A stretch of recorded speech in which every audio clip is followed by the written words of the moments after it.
This is the early edition, a curated weekday guide to major news and developments over the past 24 hours, curated by Lizzie Jennings and read by an automated voice.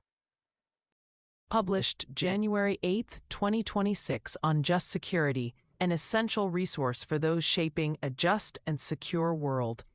Here's today's news. U.S. Caribbean and Pacific operations. Venezuelan Interior Minister Diosdado Cabello said yesterday that 100 people died in the U.S. attack, which removed President Nicolas Maduro from power on Saturday, Reuters reports.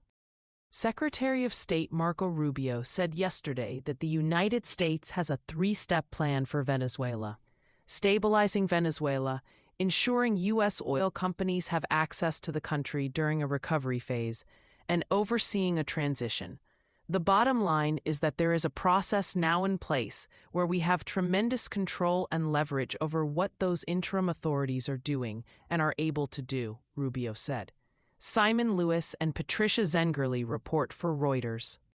Rubio and Defense Secretary Pete Hegseth yesterday told lawmakers in a closed-door briefing to the Senate that the Trump administration does not plan to use ground troops in Venezuela, but U.S. military forces will remain deployed around Venezuela indefinitely to provide leverage in stabilizing the region, according to more than a dozen lawmakers. Leo Shane III, Conor O'Brien, and Joe Gould report for Politico. President Trump said yesterday in an interview that he expected the United States would be running Venezuela and extracting oil for its reserves for years, adding that the interim government in Venezuela is giving us everything that we feel is necessary. A plan under consideration envisions the United States exerting some control over Venezuela's state-run oil company, PDVSA, including acquiring and marketing the bulk of the company's oil production, sources told the Wall Street Journal. Energy Secretary Chris Wright said yesterday, "We're going to market the crude coming out of Venezuela. First, this backed up stored oil, and then indefinitely going forward, we will sell the production that comes out of Venezuela into the marketplace." David E. Sanger, Tyler Pager, Katie Rogers, and Zolan Cano-Youngs report for The New York Times. Jane Spikales reports for Politico. Brian Schwartz, Benoit Morin, and Josh Dawsey report. The U.S. military yesterday seized 2 oil tankers, including the Russian-flagged Marinera tanker that had been evading U.S. forces for weeks. The Marinera was seized in the North Atlantic, between Scotland and Iceland. The United States mobilized a large force to assist the Coast Guard, including a Navy P-8 submarine hunting aircraft and AC-130 gunships. Several U.S. military aircraft left bases in Britain yesterday morning, heading toward the tanker. According to flight tracking sites, the second tanker, the M. Sophia, was intercepted in the Caribbean Sea, where it was conducting illicit activities, according to the U.S. Southern Command, which also confirmed that it was escorting the stateless vessel to the United States. Nicholas Nahamas, Eric Schmidt, Julian E. Barnes, and Michael Levinson report for The New York Times. Russia-Ukraine war, international response. Ukrainian President Volodymyr Zelensky yesterday told reporters that he wants a new meeting with Trump to gauge his openness to a proposal that Washington ensure security for Kyiv for more than 15 years in the event of a ceasefire. Dan Pelishuk and Yulia Dysa report for Reuters. Israel-Hamas war, ceasefire. Trump is expected to announce the Gaza Board of Peace next week as part of the second phase of the ceasefire agreement, 2 U.S. officials and 2 other sources told Axios. Among the countries expected to join the board are the UK, Germany, France, Italy, Saudi Arabia, Qatar, Egypt, and Turkey. The Board of Peace representative on the ground will be former UN envoy to the Middle East, Nikolay Mladenov. Mladenov is visiting Israel this week for a meeting with Israeli Prime Minister Benjamin Netanyahu ahead of Trump's planned announcement, Barak Ravid reports. An Israeli airstrike yesterday killed at least 2 Palestinians in Gaza, according to the local health authorities. The Israeli military said the strike was a retaliatory attack on a Hamas militant launched after its troops had come under fire. Health officials said that several people were also wounded in the airstrike, which struck a house in Gaza City. Separately on Wednesday, an Israeli-backed Palestinian militia said that it had killed 2 members of Hamas in the southern Gaza area of Rafah. Mayan Lubel reports for Reuters. West Bank violence.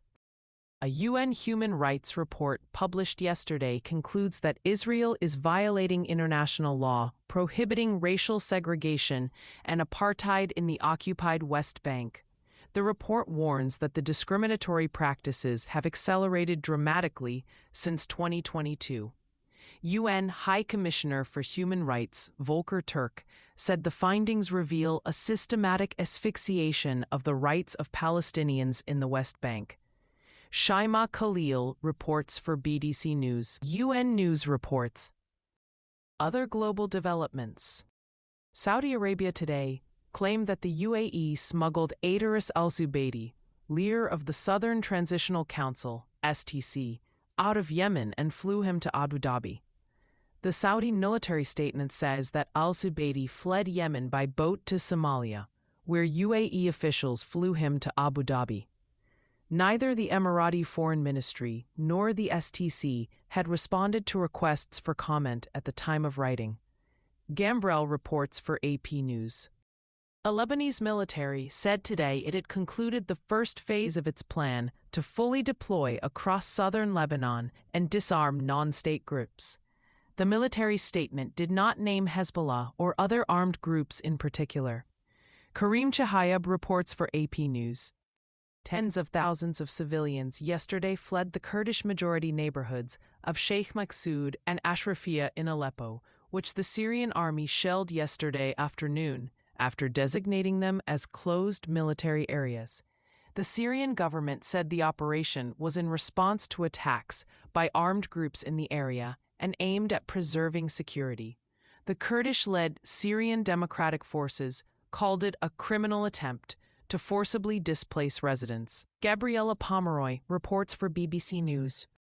Pakistan and Saudi Arabia are in talks to convert around $2 billion of Saudi loans into a deal for JF-17 Thunder fighter jets, with an additional $2 billion to be spent on equipment over and above the loan conversion, according to 2 Pakistani sources. Ariba Shahid and Saad Saeed report for Reuters. U.S. Foreign Affairs.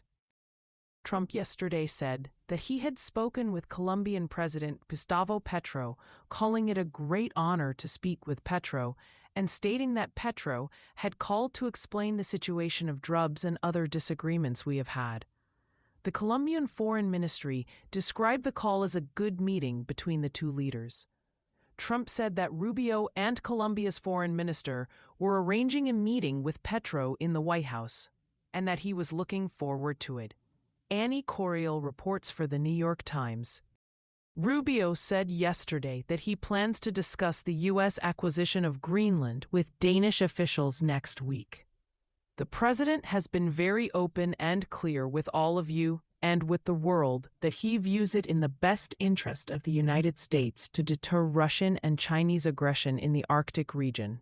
And so that's why his team is currently talking about what a potential purchase would look like. White House Press Secretary Caroline Leavitt said yesterday, while reiterating that all options are always on the table for Trump. Eli Stokols reports for Politico.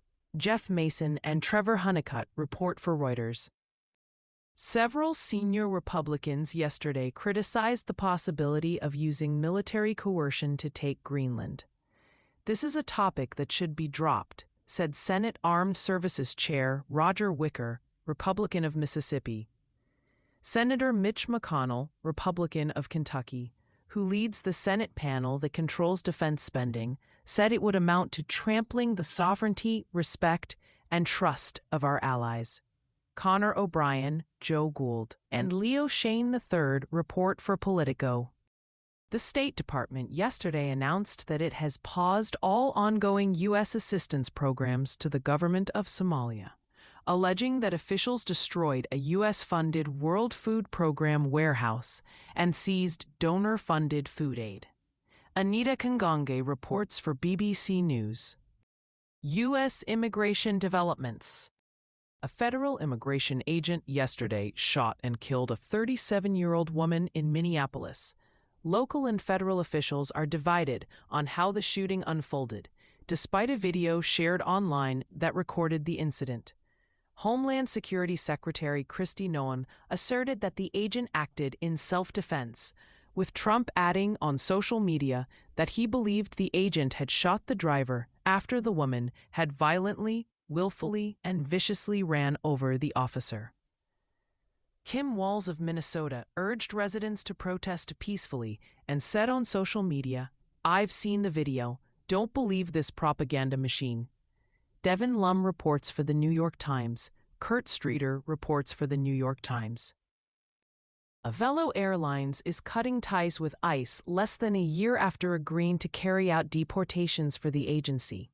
CEO Andrew Levy said in an email, "We moved the portion of our fleet into a government program which promised more financial stability but placed us in the center of a political controversy." AP News reported last year that Avelo appears to be the only commercial airline regularly carrying out full deportation flights. Jason Lalji reports for Axios.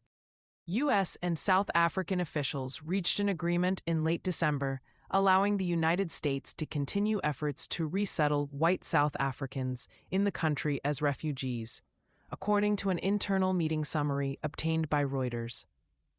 The meeting came after a U.S. refugee processing site in Johannesburg was raided by South African authorities. Ted Hessen and Humera Pamuk report. Trump administration actions.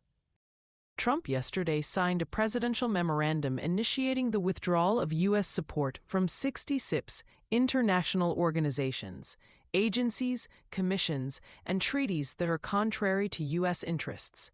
The memorandum includes the U.S. withdrawal from the UN Framework Convention on Climate Change and targets many UN-related bodies that focus on climate, labor, and migration. Other non-UN organizations on the list include the Partnership for Atlantic Cooperation, the International Institute for Democracy and Electoral Assistance, and the Global Counterterrorism Forum. Matthew Lee and Farnoosh Amiri report for AP News.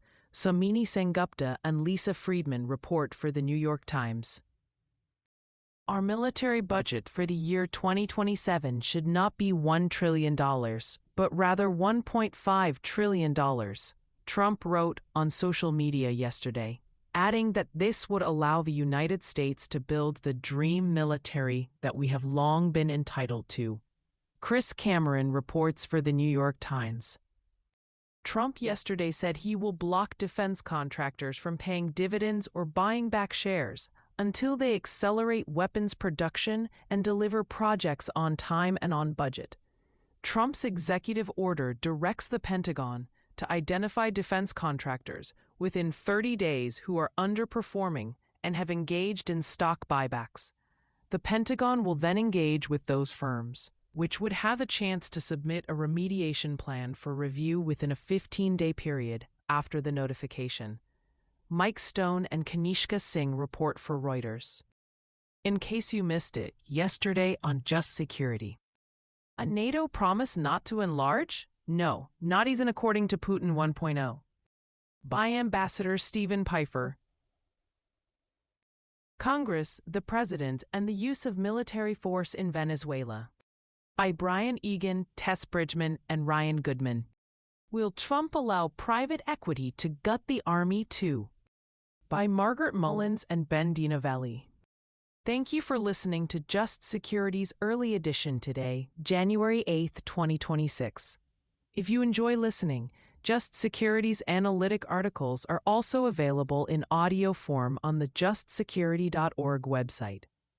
To stay up to date on Just Security's analysis of law, policy, and current events, go to justsecurity.org, subscribe to Just Security on Substack, and follow us on LinkedIn, Blue Sky, Facebook, Instagram, and Threads.